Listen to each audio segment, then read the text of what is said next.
Hristosul, anume Iisus Hristos.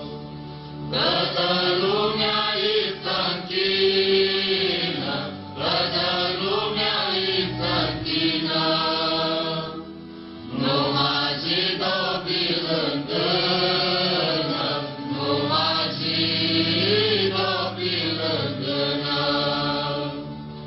Jidov neama Furisătul, Jidov neama Furisăt. Nu l-arăta Domnul Sfântul, nu l-arăta Domnul Sfânt. Nici în cer, nici pe pământul, nici în cer, nici pe pământ.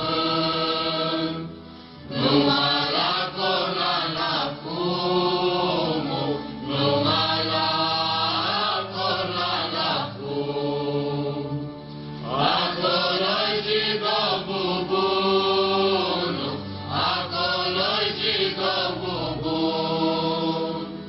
Să iasă-și fară pe drumul, să iasă-și fară pe drum.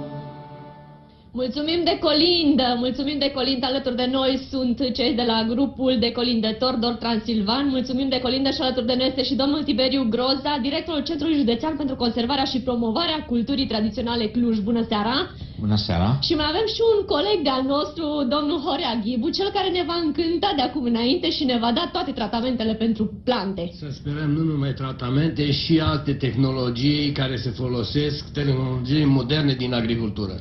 Bun, și dacă tot am avut un moment de colind așa tradițional, precum e în zona aceasta a Clujului, este alături și domnul Tiberiu Groza. Aș vrea să vă întreb care e cel mai reprezentativ, nu știu, simbol, element tradițional al Transilvaniei sau al Clujului? Nu aș vrea să cad în capcana de a stabili care e cel mai valoros. Vreau doar să vă spun că în județul Cluj există foarte multe elemente de cultură tradițională foarte valoroase și reprezentative și am să înșir doar 3 dintre acestea. În primul rând, renumitele tarafuri de trio tradițional din Câmpia Transilvaniei. Avem tarafuri foarte valoroase, premiate la